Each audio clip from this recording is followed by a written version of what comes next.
And we're back. We're back with the same topic as we did last week because there is so much to explore on this topic of parasites.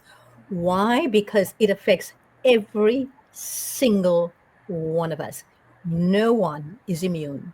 Yet, it is, unfortunately, the least talked about subject, and so many medical professionals have no clue about this because they were never ever told about this or studied it or taught it. And so, for that reason, it is very, in fact, not just very, but extremely under researched. And that's why people keep having the same symptoms and problems and sicknesses over and over, and they don't know what to do. So we're here to open up the information to you. This is not for fear mongering. I want you to really take this information to empower yourselves and to realize that the only reason why we're giving you this information is that you yourself are in charge of your life, because I think we need to be in charge and not put our lives into the hands of other people whose knowledge is really confined to only what they were taught. So, welcome everyone. We have our co hosts here today, and we started out last week with looking at the actual physical problems and the physical issues. Today, we're going to go a little bit more to the physical, but more into the mind to see how parasites affect our mental state. Yes, and emotional issues as well that are because of parasites. So, there is something that we all have in common. We live in a world with parasites. We all come across them at some point or other, and most of the time we have no idea that that's the issue that we're coming up with. Sometimes they come in our bodies and go out without us even knowing. So that can happen too. That's the great news. Sometimes they take over. And of course, they start reproducing. And that is why it's important to know about them.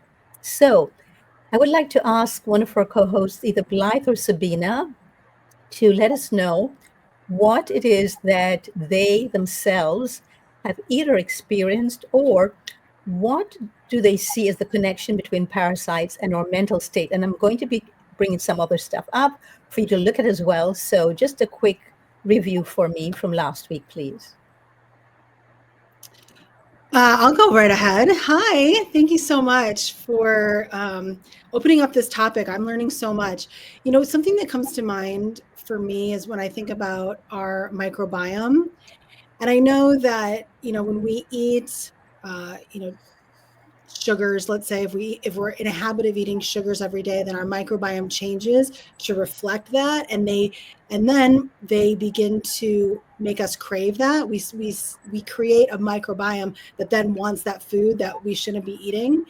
And so that kind of what comes to mind when we talk about parasites is like what could be within us that's creating emotional heaviness or cravings or just dreariness, just blahness. That's not us. That it's like, oh, all we would need to do is just remove this or change this. um it's such an important thing to realize that, like, we truly are what we eat, right? And that what we eat determines what our body is craving to eat. And so I just kind of think of that when we think about parasites, like there is something else within us um, that's craving, Yeah, not and just eat. also that we are also what we touch and what we smell. We have parasites living on our skin, on Mm. us, not just inside of us. So it's what we touch as well as what we ourselves smell. So we keep taking in things and not realizing. Now, if our body is very well equipped, or actual immune system is working at full throttle, then it won't matter. We will probably won't even know that they were there and that the immune system is taking care of it. The Are you problem is saying that we can when take in parasites by smelling them? Is that what you're saying? We can take in parasites through the nose? when we smell things, we have a lot of. Do you know how many infections we have just from our nostrils? And do you know how many bacteria there is in the air? We have a lot that's in the air. And so that is why it's very important where we live and how we live, and that our places be clean as well. So I'm going to actually show a film, a quick intro right now. So just get ready, everyone. Here we go. You to look to the person to your left. Now look to the person to your right. One of the three of you has a dormant brain parasite. You probably got it from eating your favorite rare steak Friday night, eating that tomato right off the vine, or changing Fluffy's litter box. So, what is this parasite that 1/3 of the population has? It's called Toxoplasma gondii, and it's a parasite that lives inside of your cells, causing a disease known as toxoplasmosis. Now, if you've ever been around someone who is pregnant, or if you've ever been pregnant, you might remember that pregnant women are not supposed to clean cat litter boxes. This is because pregnant women are extra susceptible to passing this infection, toxoplasmosis, on to their unborn children. When you're infected with this parasite, usually from eating contaminated food, the parasite is put into your stomach, which is just the right ingredient, stomach acid, to break up the cyst wall and allow each of the little parasites inside to invade the intestinal wall. From there, they move into your bloodstream and try to infect the rest of your body's cells. Now, if you have a robust immune system, which most of us do, the infection will actually be cleared pretty quickly, and except in the muscle and brain tissues, because those are immune-privileged sites. If you have an immunocompromising disease, though, like cancer or AIDS, you can experience much more severe side effects of this disease, such as inflammation of the brain and the retina in your eye, and eventually it may lead to death. So if there's no vaccine or cure for this parasite, why would anybody volunteer to work with it? Well, volunteer is a pretty strong word. But when I was a sophomore here in college, I met with my advisor to decide when I should apply to medical school. I thought that medicine was the career for me, end of story. But this advisor was a pretty convincing person, and he thought I would regret not having engaged in any undergraduate research while I was here on campus. So I agreed to give it a short trial in his laboratory. Long story short, I stand before you 3 years later. And for me, it started when I was 4. I would stumble and fall. I would stumble and fall. And one day I decided to test a hypothesis. The hypothesis was that fuzz from my socks was impairing my ability to walk. So I sat down and I picked the fuzz out, piece by piece. And I stood up and I stumbled again. So although my hypothesis was proven false, my intense curiosity and need to answer questions remained. And by the time I got to college, I knew I wanted to be in research. I chose to work on toxoplasma because of an almost necessity to understand how a single-celled organism could control the complexities of the human brain. And I'll take with me the skills I learned here and apply them towards my doctorate at UNMC and a new partnership with the United States Army Medical Institute of Infectious Diseases. So, despite coming to research from different paths, Maggie and I arrived in the same laboratory with the same passion for understanding this disease, toxoplasmosis. And with good reason, as it turns out, there are a lot of people who are exposed to toxoplasma every year. So, do me a favor, if you have ever drank any water at all, raise your hand. Should be everyone. If not, please consult your personal physicians. Now, raise your hand for me if you boil every single drop of it that you drink, that you use to brush your teeth, or that you shower in. No one. Okay, well, people here in the United States are sometimes, albeit infrequently, infected through water outbreaks of this parasite. So what happens is snow melt in the mountains and heavy rainfalls can overfill our rivers and lakes. Now this includes the resources that we use as our drinking water, which are filtered through treatment centers. Well, sometimes when there's too much water, treatment centers actually have to let the water go without being filtered. Instead, they use a process called hyperchlorination. Now this is perfectly valid in most cases, but toxoplasma is special. It can actually survive hyperchlorination. So in the northern United States a few years ago, we actually had an outbreak of toxoplasma. Young children, pregnant women who hadn't touched a cat, and others were coming into their doctor's office and testing positive for toxoplasma. Now this is pretty rare, and the cause was ambiguous for a while, but as it turns out, the city was having to hyperchlorinate their water for a few weeks prior to this outbreak because of a massive snowmelt in the mountains. And the toxoplasma was actually getting into the water through an infected mountain lion population several miles away who also used that stream as their water source. Now, felines like mountain lions are not the only animal population affected by this parasite. Sea coral and oysters can harbor the parasitic eggs, meaning when their predator, the otter, consumes them, they also get the infection. This has led to multiple die-offs of marine species over the years. So you could say that Toxoplasma is a little like the McDonald's of pathogens. It's everywhere. From cockroaches to sea cows to you and to me, Toxoplasma is capable of infecting a very wide range of hosts. But it actually has a favorite host. Fluffy, your feline household companion, is the place that Toxoplasma most likes to be. It becomes more virulent through sexual reproduction there and is more able to infect other hosts. But why does Toxoplasma bother with all of these different hosts if it really just wants to be in your cat? I think this comes back to an interesting study done by the University of California at Berkeley. They took healthy mice and Toxoplasma-positive mice and exposed them to bobcat urine, a natural predator scent. Now, the healthy mice did exactly as you would expect. They shied away from their potential mortal doom. But the Toxoplasma-positive mice did the exact opposite. They actually sought out their natural predator scent, putting themselves in harm's way. Now, the fear response is one of the most innate traits we have. We share it with mice, with dinosaurs, with sharks. And Toxoplasma has figured out a way to rewire a mouse's brain to meet its ends. So how does this type of parasitic mind control relate to us human beings? Well, in humans, our risk-taking response is actually what takes the place of the fear response in mice. So instead of losing our fear of cats, we lose our inhibitions. Infected people are more likely to be involved in car accidents, to engage in risk-taking behaviors. Infected females are more likely to act promiscuously, while infected males are more likely to behave aggressively and cheat on their partners. But angry men and promiscuous women are rarely eaten by cats. So why does Toxoplasma do this? This, I think, trickles back to transmission and how Toxoplasma has become the incredibly diverse parasite that it is. Historically and evolutionarily, the more promiscuous females and more aggressive males got more mates, meaning they could have more offspring. So whether you're a human or an earthworm, Toxoplasma will hijack this function to further its world domination. Studies have actually shown that Toxoplasma can survive and be potentially transmitted during sex, making it a sexually transmitted disease.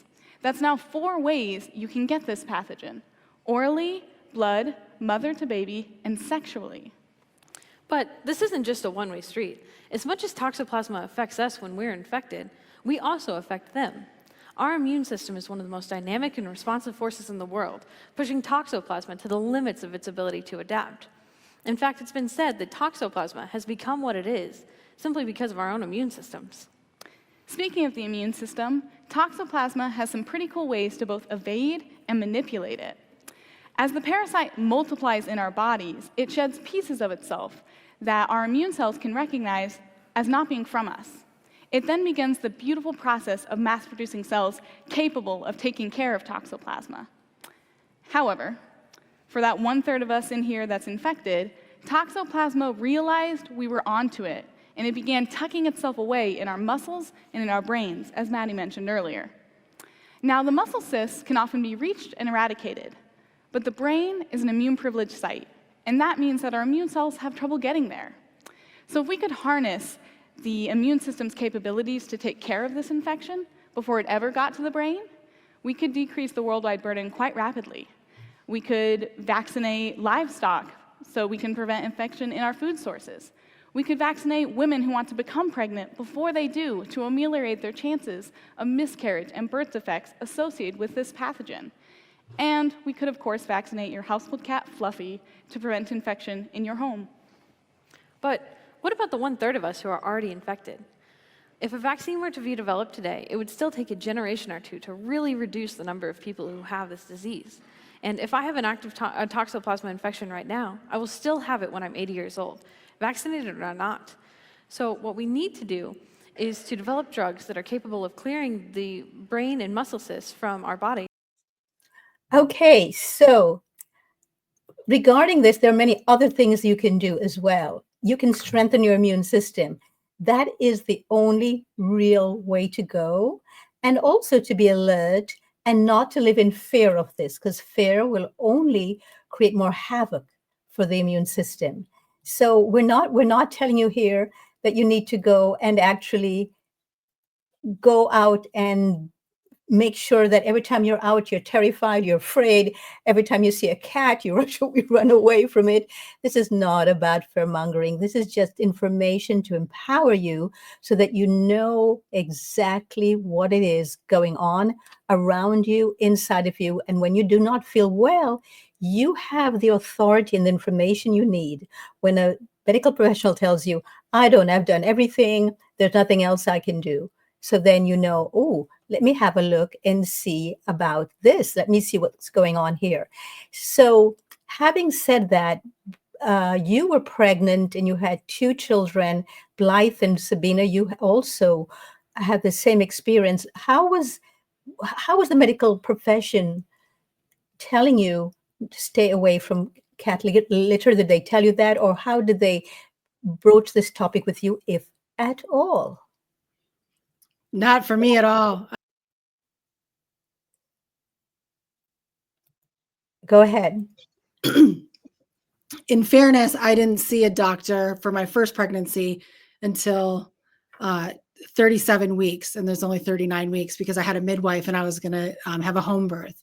But it wasn't until 37 weeks when my baby was charted as breech that I went to the medical community. But for my second, I saw a doctor the whole time and it was never brought up.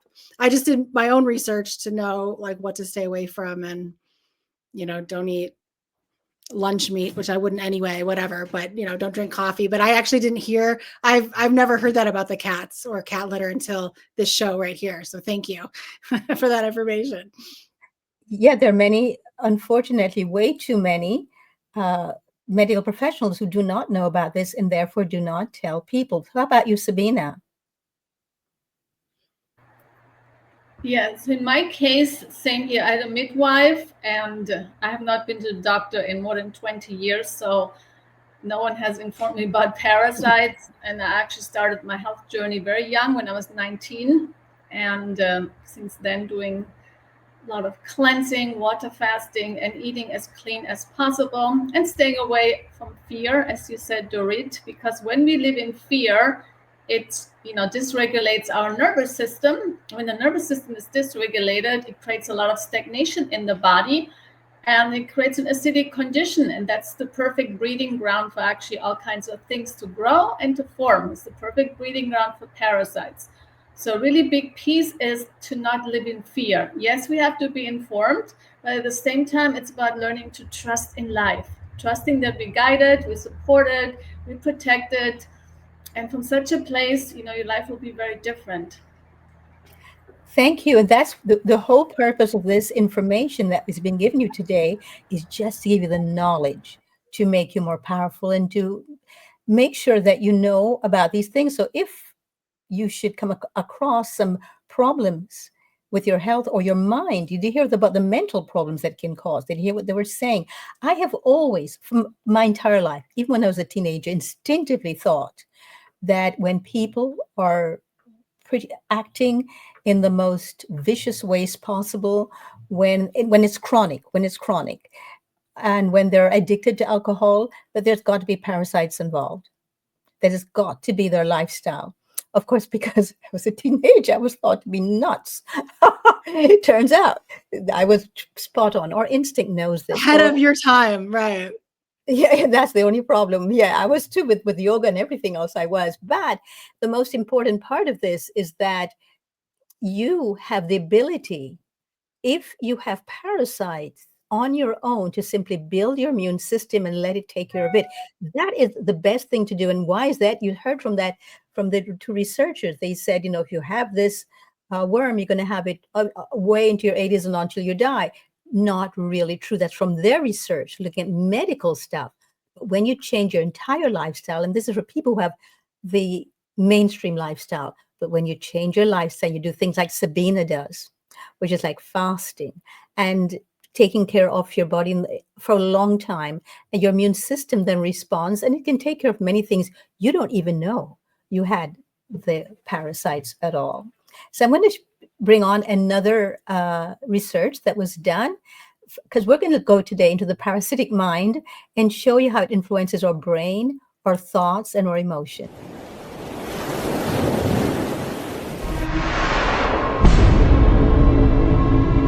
Do you think parasites are connected with a lot of the diseases we have today? No. I think it exists. I don't think it's a big problem.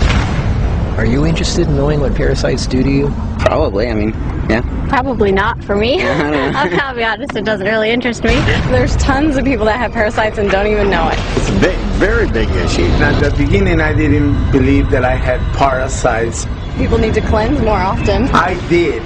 I had parasites. That was nasty thing. I was really shocked when I found out that this is something that affects every single living human, in fact, every single living organism on the face of the earth. I experienced parasites coming out of my body about 3, 4, 5 times. You could be leading a healthy lifestyle. You could be jogging, eating raw food, taking vitamins, and all those kind of things, but these guys don't care. These guys are persistent, they're dangerous, they're deadly. They've been around for millions of years.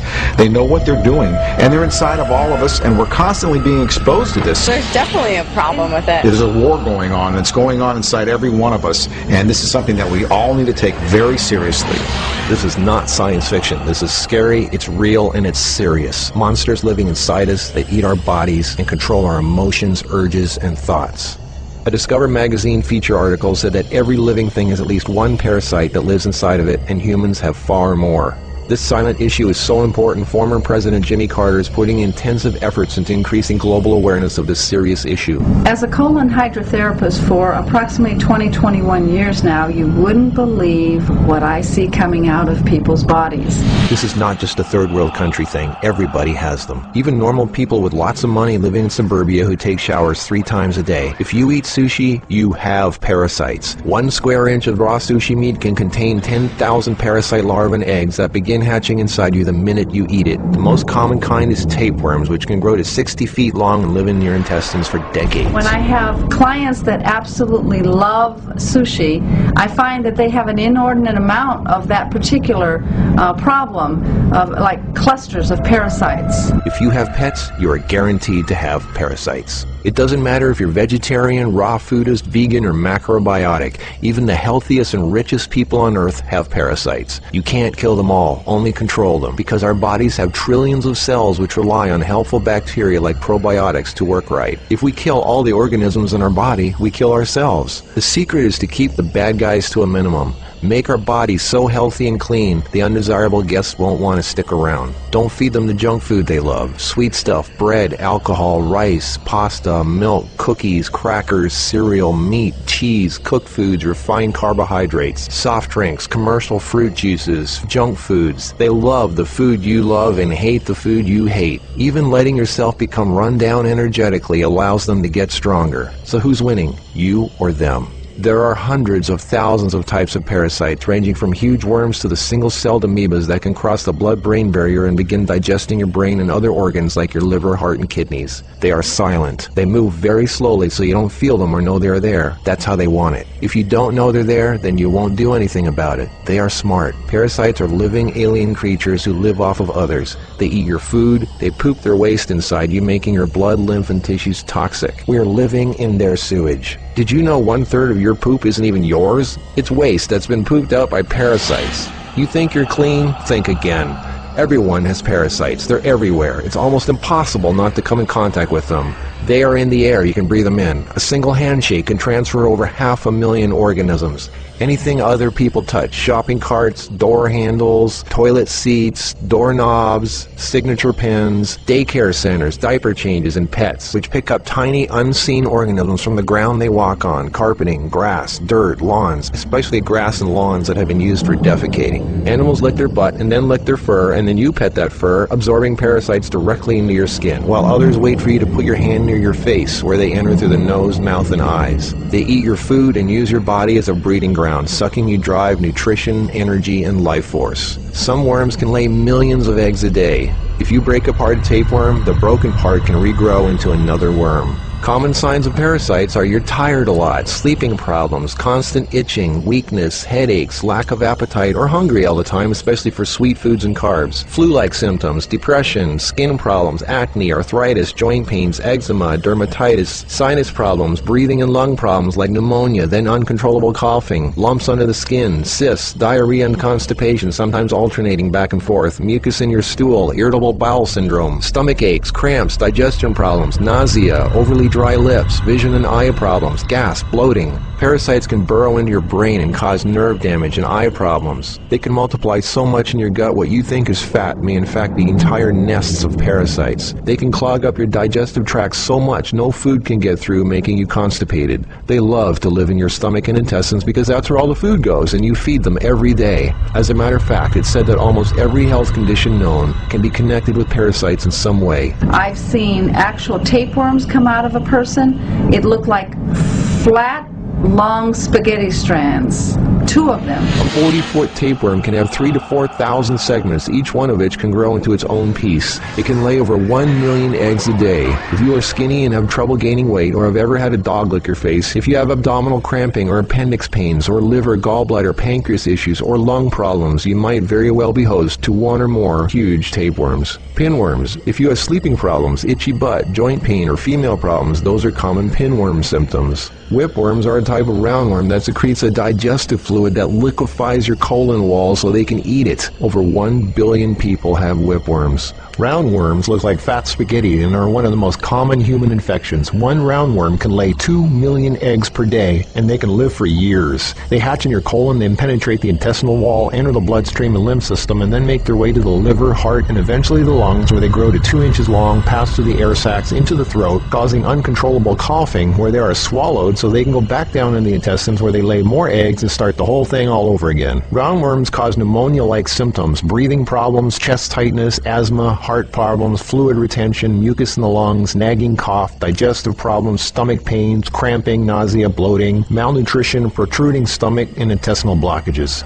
Sushi is one of the major sources of tapeworms, which can grow to over 50 feet long in your intestines. Walking barefoot is a good way to pick them up, not just in dirt and grass or in the house of pets, but also the beach. Hookworms. Remember the movie Alien? Hookworms have 4 sets of teeth so they can eat your intestinal walls and suck your blood. People with hookworms lose a lot of blood and don't even know it. Parasites can penetrate the placenta in a pregnant woman and enter the baby. They can even be passed through breast milk. Parasites can even contribute to infertility and childbirth difficulties. If a child is born, it can have retarded mental and physical abilities. People with parasites are never living life to its fullest capacity because they are sucked dry of energy, minerals, and nutrition. They are tired all the time, depressed, and barely alive. All of their life force goes to the parasites. We're all subject to this, like it or not. It's a fact. Tests done at funeral homes show that 97% of the body fluids in people were totally consumed with parasites and worms. Scientists are just beginning to discover exactly how powerful and disturbing these hidden monsters can be. Our cells are controlled by chemical signals.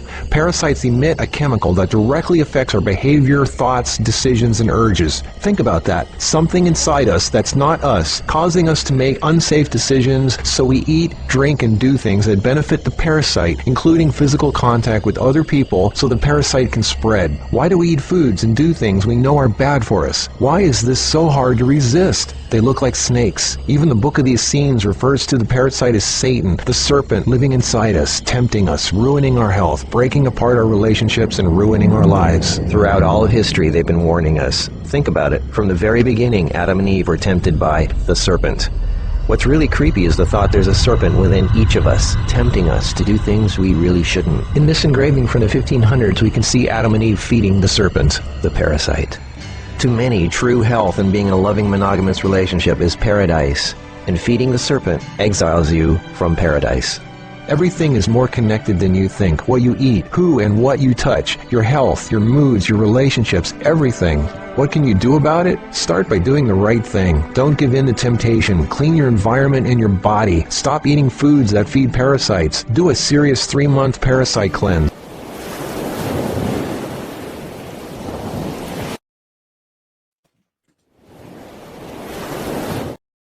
We are actually going to go full on now into this because one of the things that, as I said before, and I want to make this clear, this is not about fear-mongering, it's just giving you the knowledge that you need so that you can make smarter decisions. So every time you hear a doctor or medical professional say, I've done everything, I've exhausted everything, I don't know what else to do, go test parasites. Because more than likely, that's exactly what the problem is, that you have parasites. In fact, it's almost always so. If you've got female problems, huge amount of problems, like I did when I first came to the United States, and I was eating at these plant-based organic restaurants, and I just started having problems that I've never had before. So it doesn't matter how you eat, what you eat.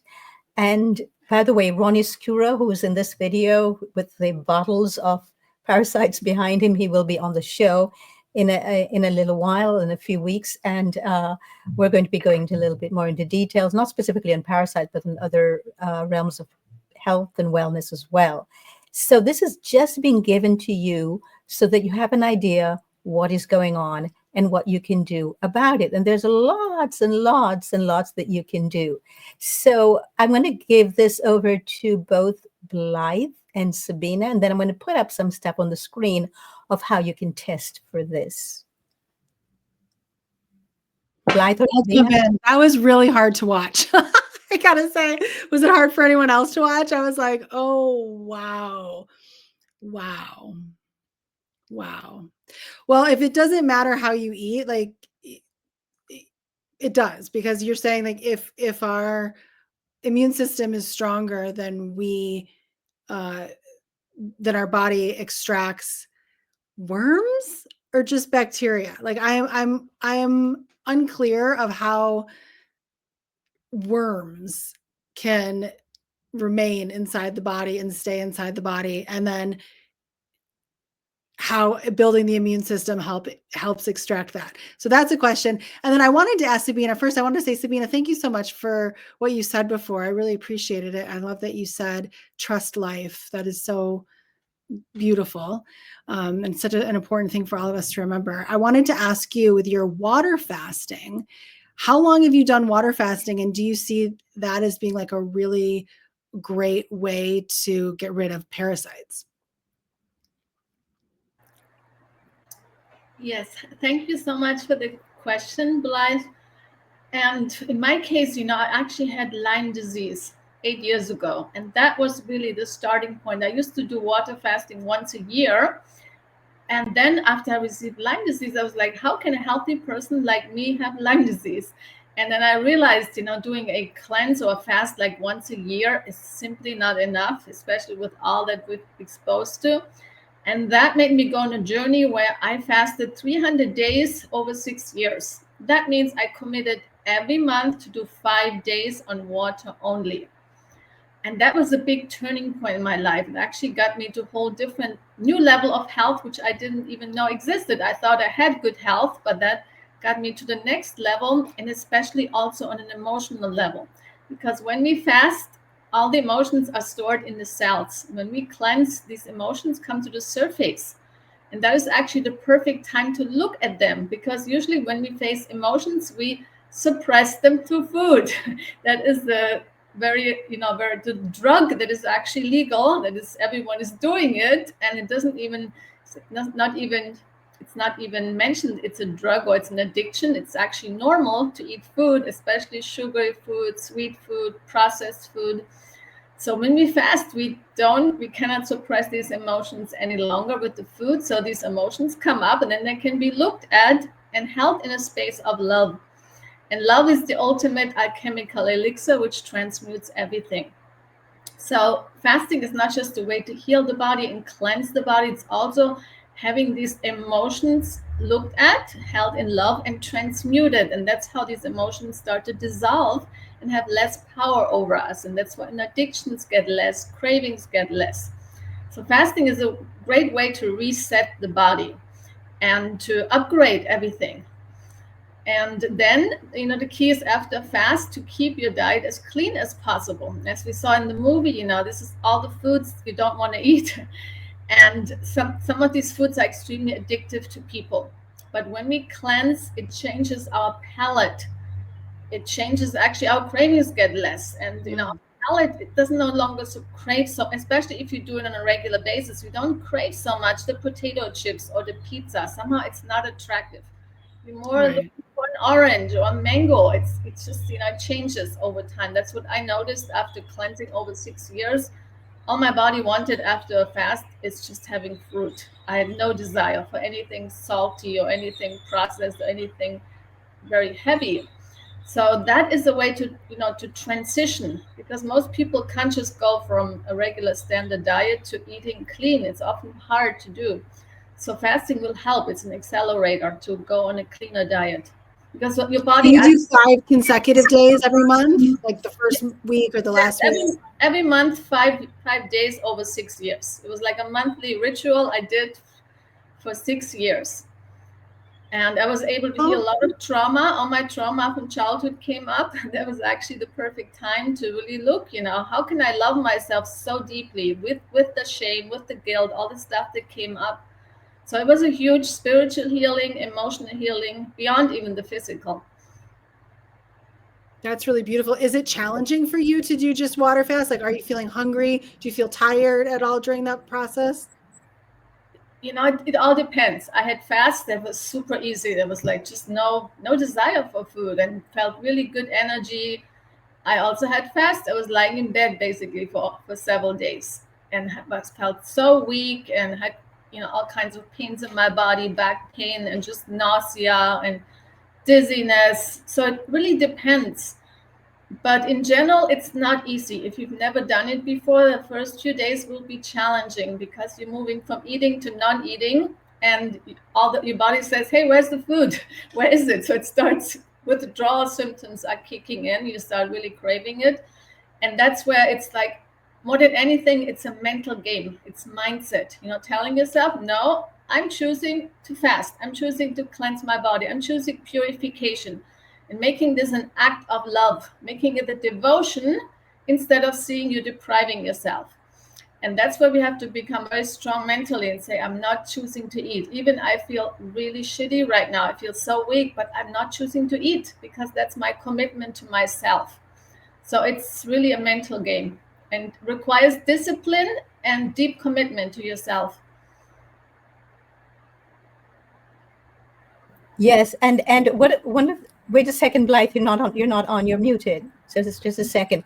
And before you go on, Blythe, I want to say follow up what Sabina said. So I do not suggest that anybody do any kind of fasting without supervision.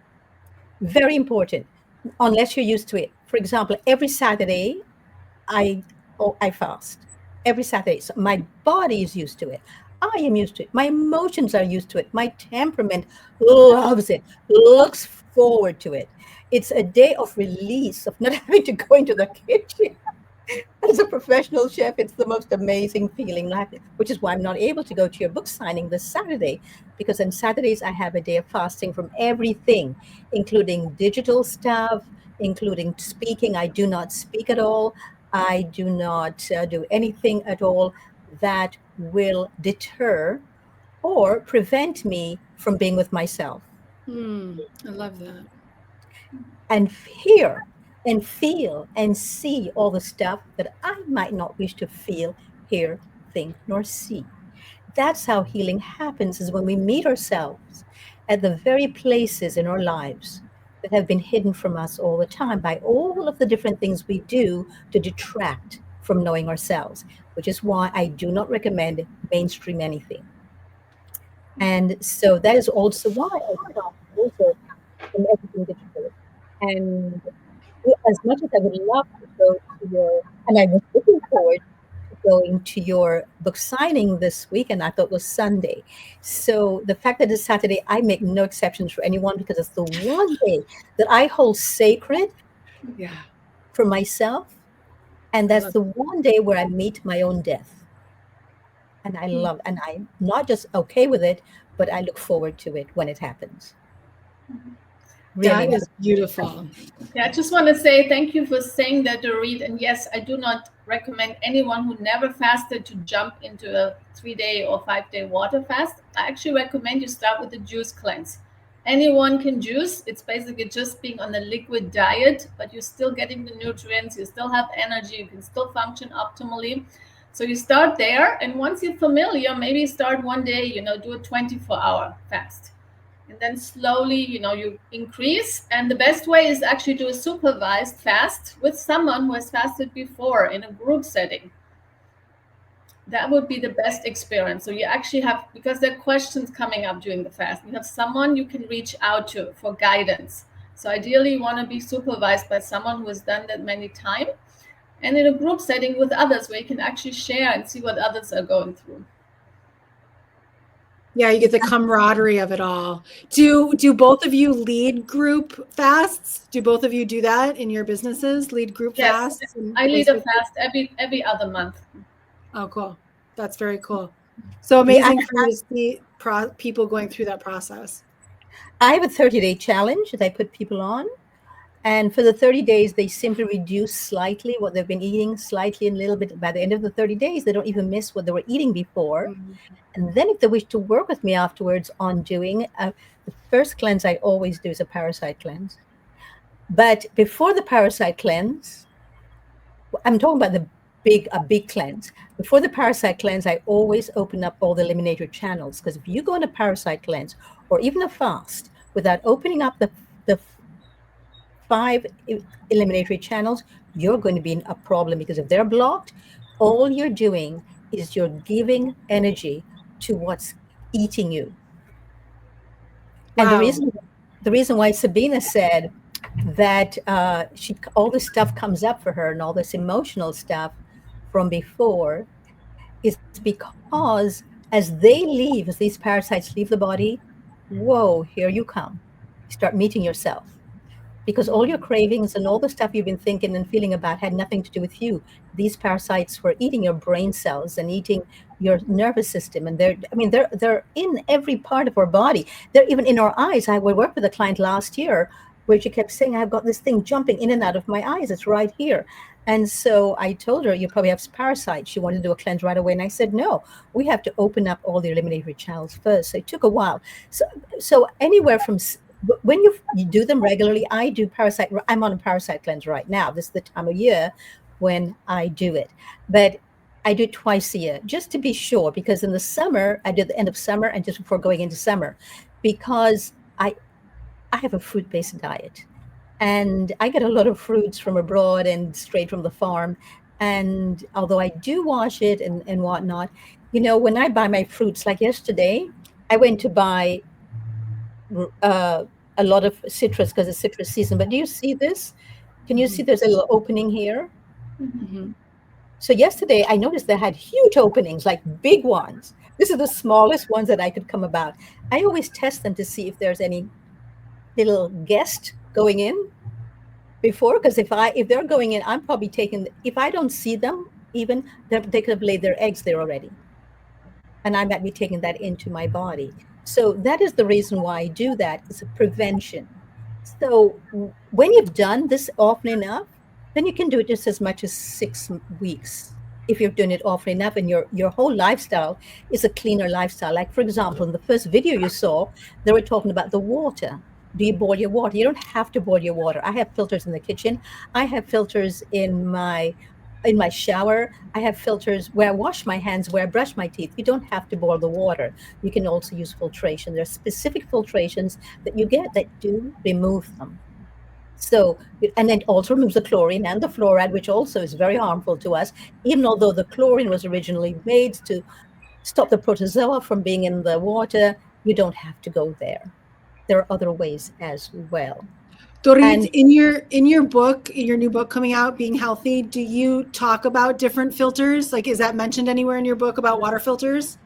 I do speak about filters, but I do not ever in my books recommend any company or anything. I have a resource guide that I'm putting up on my website that already started putting up for the book. It's specifically for everything in the book, and the resource guide gives people many different filtration systems so that people can then choose what they think will work for them. For example, I have a rental apartment. People who have a home, they can put in a master filtration system for the whole house and never have to bother with it again for quite a while. I have to change the one for my sink, the sink where I wash my hands, brush my teeth. I do have to change that every 2 to 3 months. Because it's just for the faucet. It's for the faucet. And I have one for my bathtub. I have one for the shower because I do a rental. So you can do all that. And yes, there will be a resource guide. And this will be one of the in the resource guide this show, because we're going to be using the book as a tool to look at all the different facets of our life where we know and we see we might have be able to upgrade our lives. We might have an opportunity to upgrade our lives and no longer live a life of depletion, exhaustion, tiredness, lethargy, feel like we're not ourselves. Every time you feel like you're not yourself, it's because your guests are running the show. Your guests, the parasites, are running the show. And so I make sure that in my home and in my life, I am the worst hostess to these things. I make sure that they're like, I'm not coming with her anymore. I've had it with her. So, so do not be a pleasant host to these things. And it's so easy to test them. So I'm going to put up on here now how we can test them. So right now, let me put this one up. I don't know why this one is not coming up. Okay, so medical tests, look at the bottom of the screen, are essential for accurate diagnosis. So many medical professionals use various methods to detect parasites and may also, those who are trained in this, use biopsies to examine tissue samples to diagnose infections in your muscles and in your organs. That not in the lymph, which is where it really needs to be done, not in the blood. This is where they usually go. And you can also do blood tests. Why? Because blood tests help to identify parasites in the bloodstream. And you can also do stool tests, which can check for parasites in the digestive system. And you can also do imaging tests like the X-rays, the MRIs, and the CT scans, which can spot the larger parasites in the organs. However, I find the best test is to go to a colon hydrotherapist because they see them coming out as the stool is coming out, and they see the size of them and the length of them and how fat they are or how skinny they are. And they are really, first of all, if you're doing that, you're also getting rid of them. So that's why I prefer to send my clients, and I work with specific hydrotherapists, colon therapists, where they do colonics, because this way people can also clean out their bodies at the same time. As for me, that's big part of doing a parasite cleanse is doing this. Later on, when people have cleaned out and they want to do their own enemas, then I suggest it, but not to excess. Some people get really obsessed with enemas and they overdo it, and that's why I never recommend enemas. I always tell people just go to a hydrocolon therapist because he or she will say to you, enough. Right. This is enough. You don't need to do anymore. With enemas, you're on your own. You're probably overdoing anyway.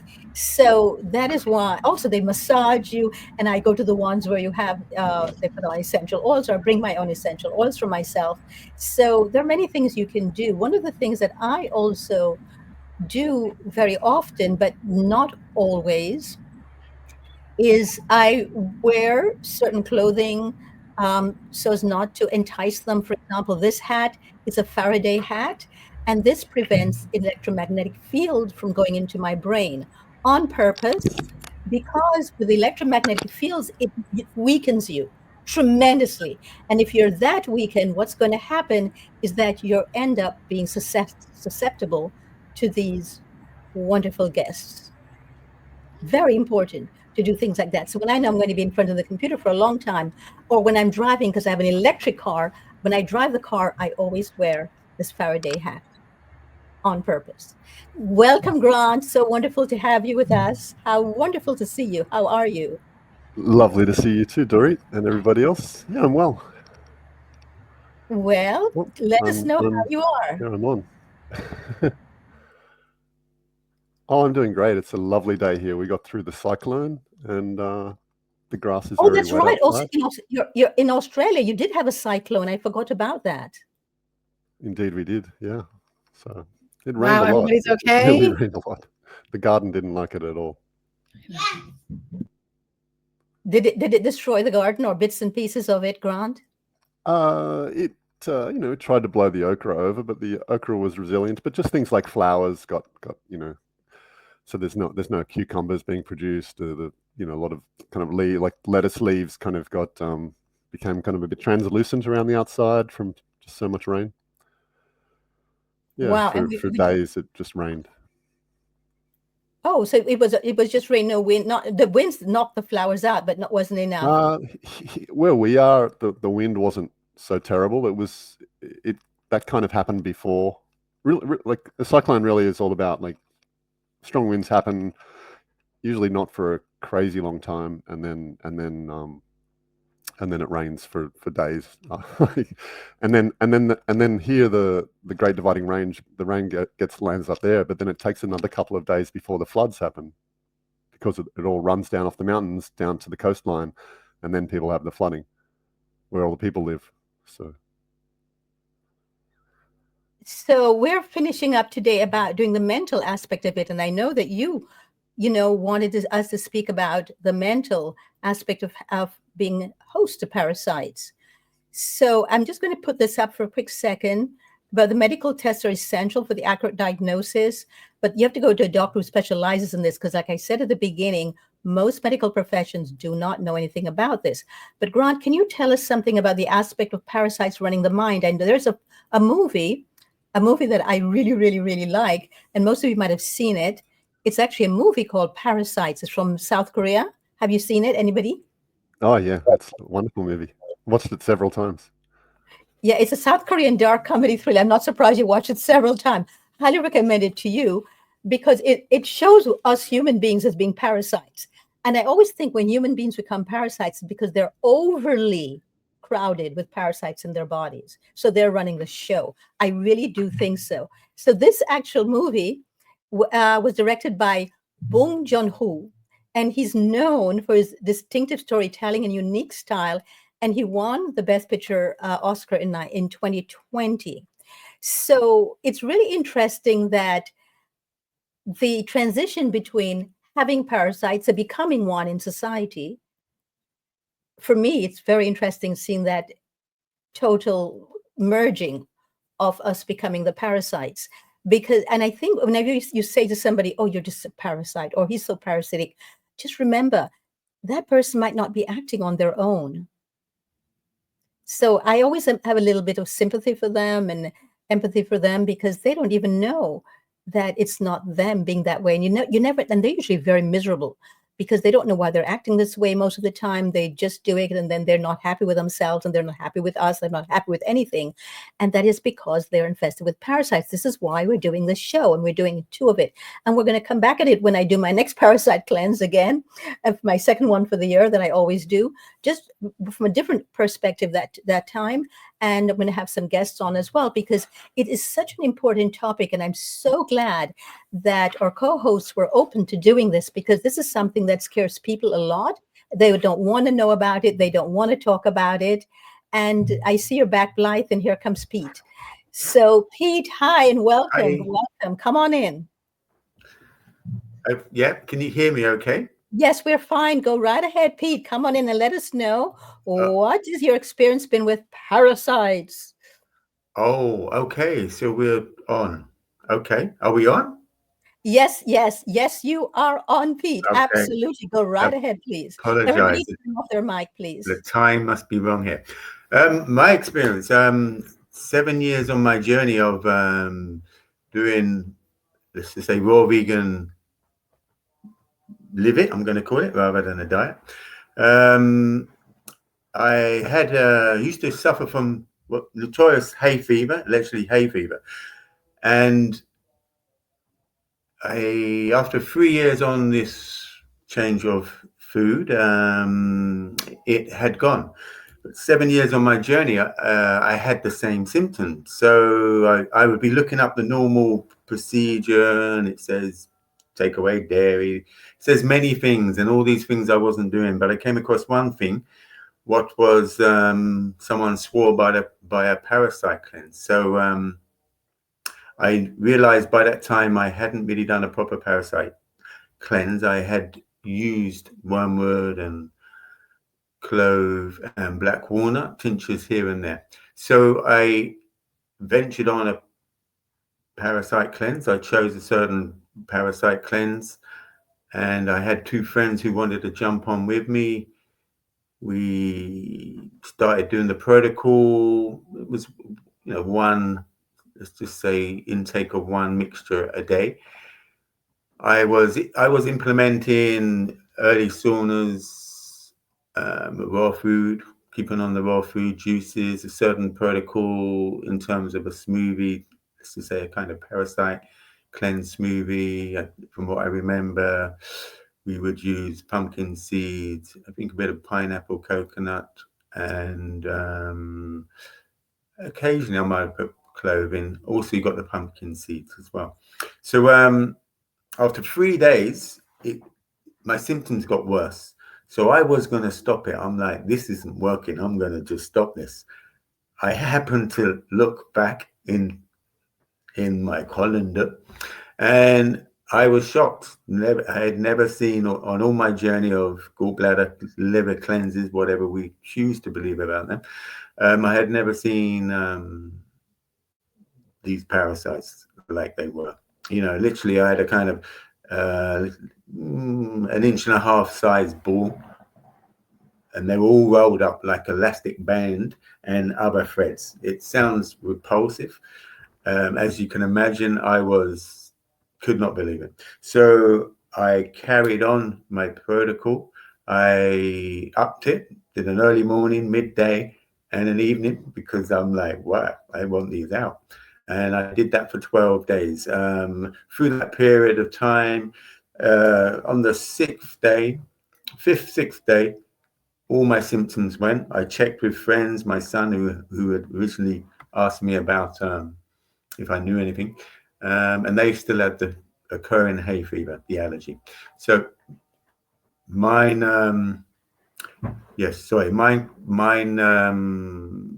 symptoms had all gone. An interesting thing in terms of let's just say, I would say how they influence our mind. I mean, there's so much I could share there.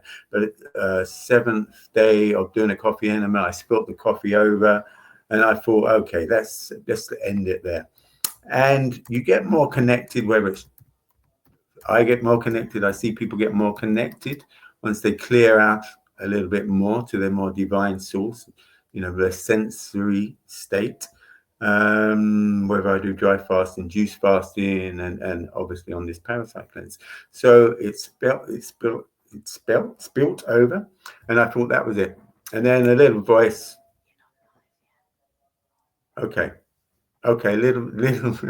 So a little voice said, oh, "Okay, really? Okay." And I followed this voice. So I carried on and did an enema, and that actual enema, literally half hour after, I had the most one of the extreme, let's just say, releases of worms. So it's interesting in terms of how we see they play with your mind. So I was very wow, just blown away really, and then recognized, I mean, in my early days of going on the raw food, I witnessed a kind of let's just say, I would say I was only 10% there. Over the years, I became more there. So the me that I knew that I had forgotten. So with the parasite cleanse, that was just another level of, we can believe this and believe that, and just, I'm going to try not to believe and be more no mind. And that's what I get every time I do a fast. It's just like, drop the mind. And just, it doesn't mean we're not proactive. It just means, for me, it showed we have a lot of programs and a lot of beliefs that is, let's just say, restricting us and detrimental to our connection. Friends come up in boils on the backside, the knee, the arms, big boils, sort of, penny size, 2 penny sizes. So to me, that was the die off. So again, breath, sweat, feces, if they're not functioning well, then obviously I realize, or you get to realize, it's going to come out in other areas. So, I mean, there is more, but not sure whether to go on or not. Yes, go right ahead if you have more to share. We only have a few minutes left on the show, about 1 minute left, actually, because of the time change. However, I'm going to bring on Grant. Grant, why don't you come on in and just give us an idea? I heard Pete talk about that he was himself again. So the way that parasites affect us is that we don't even recognize ourselves. It takes over our moods, or thoughts or behavior patterns. Have you seen any of this or experienced any of this, Grant? Gosh, that's an interesting question to throw at me there, Dorit. I think I certainly experienced, well, I would binge on food sometimes many years ago. It's been like 13, 14 years ago. And that felt that way. It felt like I wasn't myself. I didn't have control over myself. I would have these impulses to just go and hurt myself with fast food and not like it was fast vegan food, but it was unhealthy food, fried oils and things like that. And I really just kind of I can liken it to this kind of parasitic mind control kind of approach that I was under the spell of something, and who knows, maybe there's something in my gut, some bacteria, some parasites at that time that had something to do with that, and I don't know, but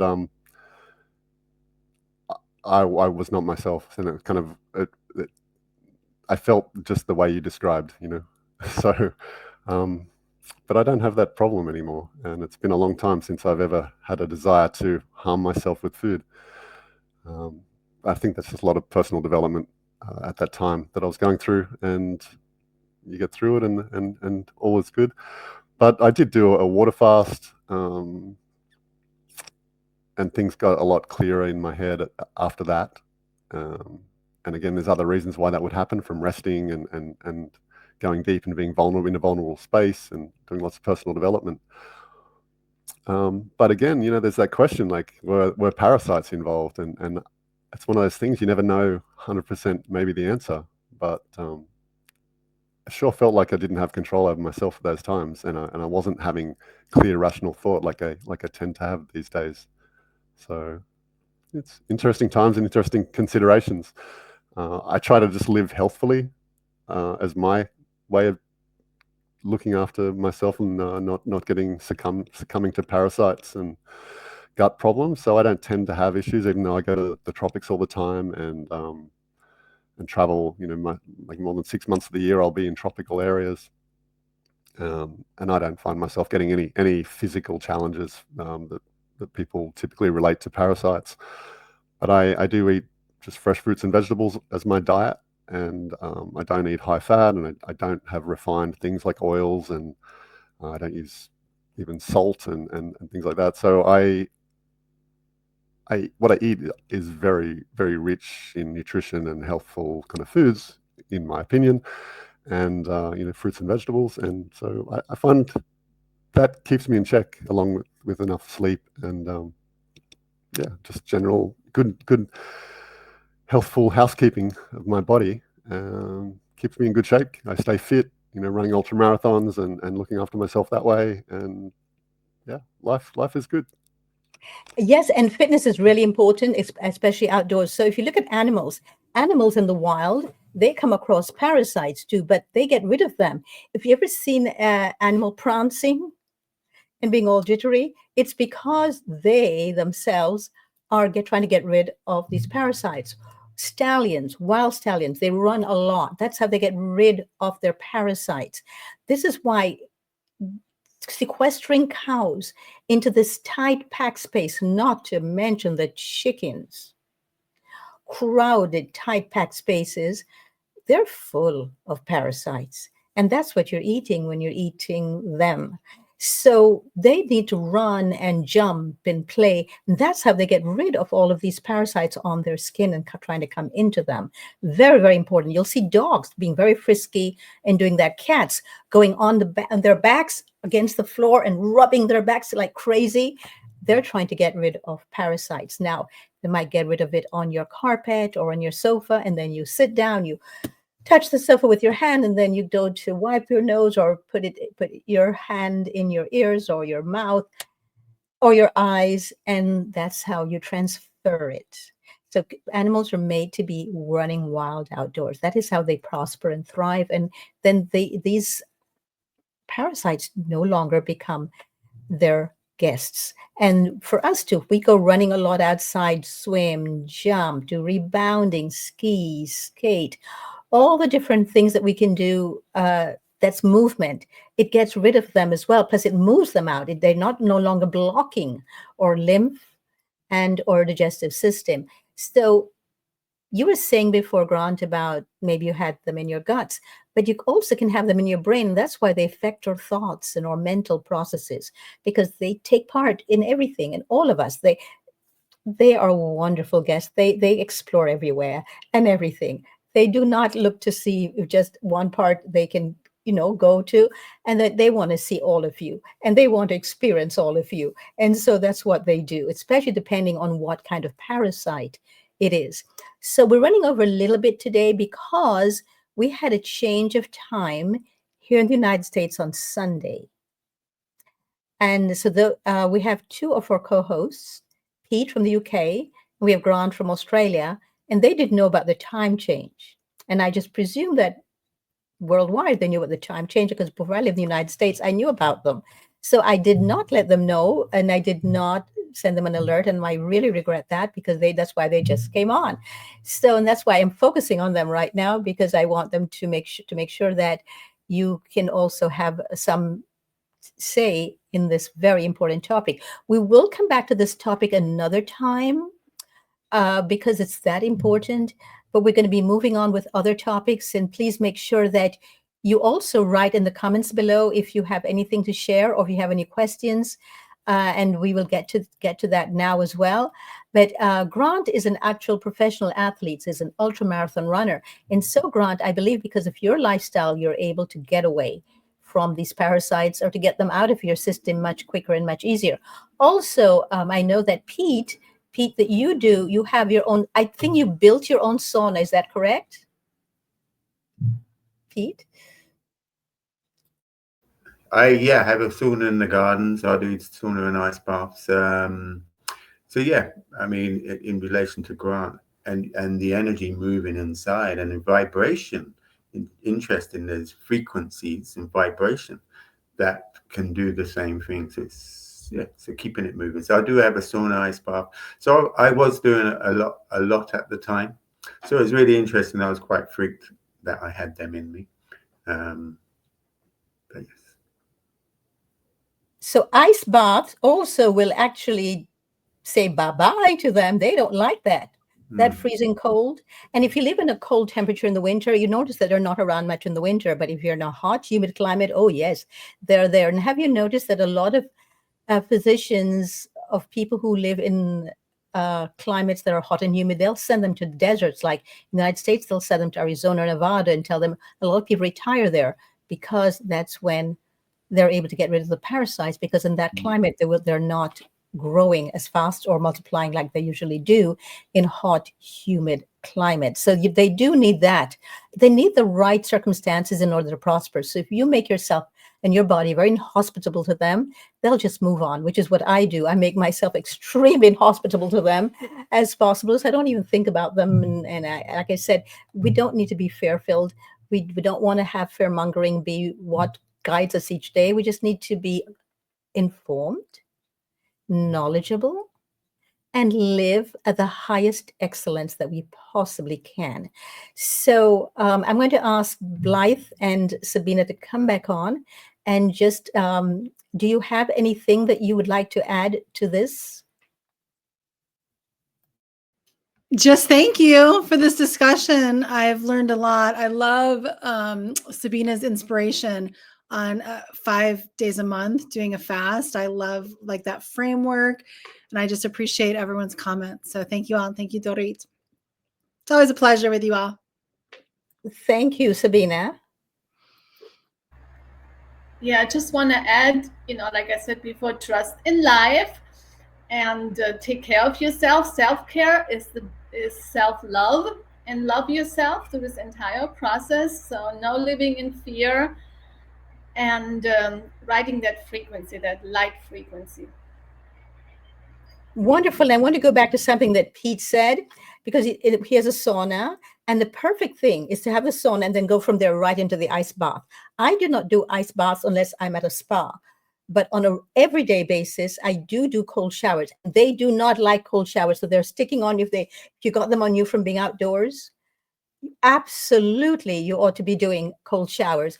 I cannot imagine life without cold showers. I'm about to take off my shoes because I want to show you. I love walking barefoot, and I know that that's one of the ways in which I can actually get infected. So these are these special shoes. You can use them for running, for walking. This is like the next best thing to going barefoot, but you also don't pick up any bottles or anything that might, come into your foot and hurt and stick into you or cut you.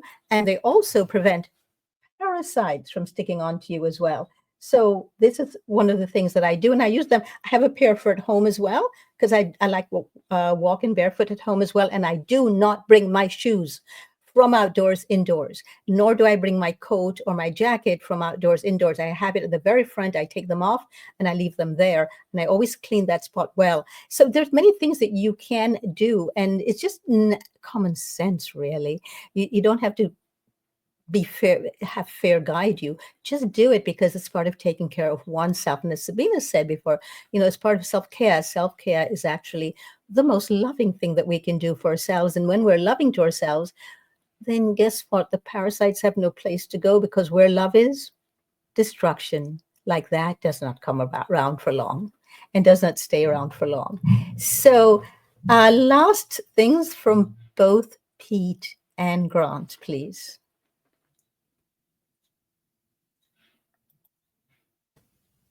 Okay. Oh, great. Yes. So, as Sabina says, I mean, it's a lifestyle. You change your lifestyle, be more alkaline. Look at a chart, acidic, alkaline. You're I generally got to realize in the beginning that I was probably 90% acidic. So, a healthy lifestyle. Activity. There are herbs. Wormwood, black walnut, mugwort, clove. Regular maintenance, something we would have known back in the day. So yeah, keep it flowing. Grant. Yeah, just to me, it always just comes back to living healthfully is always the right thing to do. So getting enough sleep helps us to helps our body to do what it does best, which is keeping us safe from parasites. But if we neglect sleep, we put toxic things into our bodies, whether it's fried oils or chemicals and preservatives and all these things, it makes it harder for our body. Or if we're dehydrated, we're eating dried foods all the time, packet foods. Then or if we're eating, cooked or especially high temperature foods, then nutrition is going to be compromised. We're not going to have as many antioxidants and vitamins and things like that to help us to deal with our day-to-day threats of parasites invading our bodies, our precious temples. So just looking after ourselves, it's all it comes down to, really. And it's a shame that humans, we tend to find that difficult to do. There's a lot of psychology behind it, and everyone has their own, and living healthfully is always the way to go. So that's what I try to do best. Well, I think it's a catch-22, Grant. I agree with you that it's a shame that that's, how we have been brought up to think that taking care of ourselves is such a big deal and it's so time-consuming and whatnot. But here is the thing, too. When we take care of ourselves, not only are we taking care of ourselves, but of everyone else around us. And we don't even realize it. So we're not spreading things and we're not carriers of anything at all. Now, what's most important, though, is that when we take care of ourselves, our immune system responds. And I'm not just saying take care of ourselves in a body, a physical way, but our minds. We take care of our minds. So we know immediately when we start acting and feeling and things that we don't belong to us, or it's not us, not authentically us, then I might have parasites because these thoughts are not really indicative of who I am or what I usually think. That's a sign too that you might have parasites. And I already put up on the screen, you might have to go over this show again and look what are the kind of tests you can do. But I still think that going to a culinary hydrotherapist is the best test ever. So one of the things that I also want to leave you with today is that Grant just mentioned, and I'm glad he did, that one of the problems is actually eating cooked oil, especially high temperature. We're actually going to be talking about that next week, about oil. Specifically, we're going to do an expose on olive oil.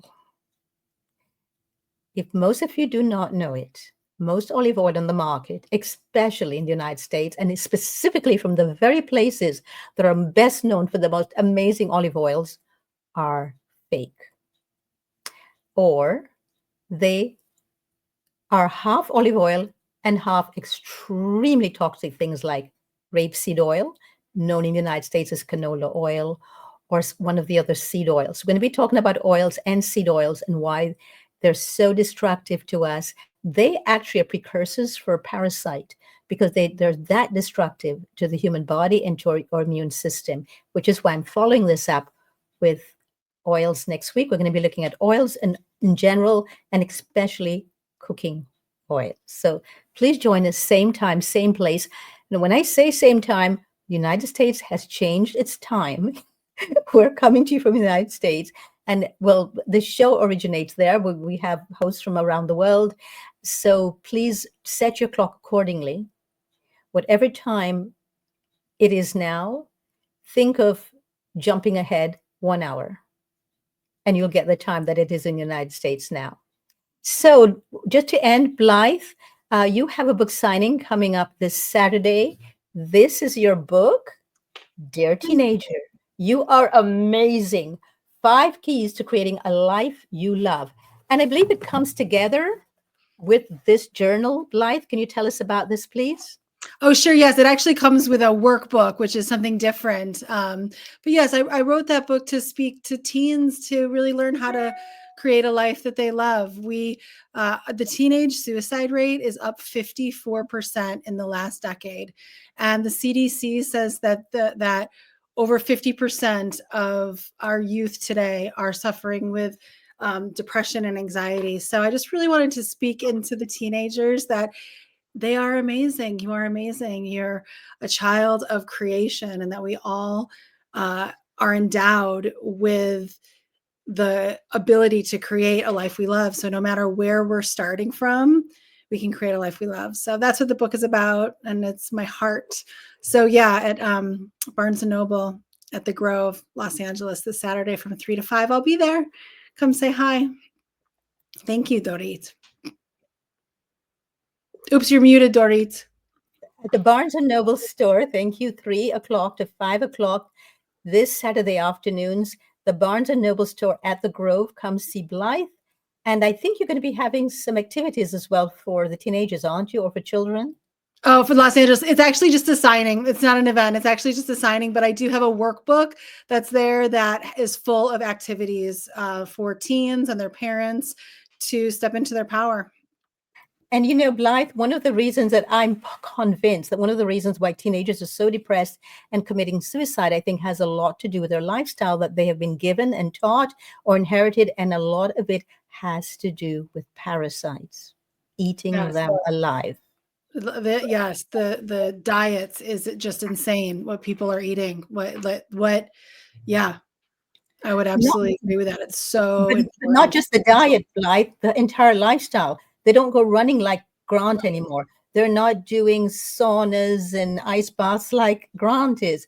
They're not doing what Sabine and I do, which is regular fast days. They do not have a lifestyle of healing and health and a lifestyle to prosper, a lifestyle of excellence. It's the opposite. It's depleting, it's degrading, and it's a lifestyle without dignity. Yeah, way too much blue light, way too much time on devices, way too much hunched shoulders focused on a blue light. Yes, completely agree. Absolutely. And we're going to be going through all of that. We're going to do an episode on teenagers. We have a film actually on teenagers that we're going to be showing. It's called All Jacked Up. And I'm waiting to see if we can get the filmmakers on for that. And thank you for all you're doing, everyone. Thank you for showing up today for the show. Thank you for looking at all the different ways we can be healthy. And when we launch the book Being Healthy, I will let you know about it, and we'll be using it as the groundwork for the show. Thanks to all of my co-hosts, especially Grant from Australia and also Pete from the United Kingdom, who did not know about the time change and was gracious enough to just slide on in to the show. Thanks, everyone. Please share this because there's so many people who are suffering and do not know any of this, specifically teenagers. And by the way, if you go to nursing homes, when we do this episode again about parasites, I'm going to be doing exposés on what goes on in nursing homes and how many parasites there are there and exactly what's going on there. So that is much later in the year. We just started this live stream, so please share it out. And thank you so much for coming. See you all next week. And you bring us your own stories about oil, especially cooked oil. What happens to you when you use them, and what happens when you don't? Thank you, Grant. Thank you, Blythe. Thank you, Sabina. Thank you, Pete. Bye to our audience. Thanks, everyone, and bye for now.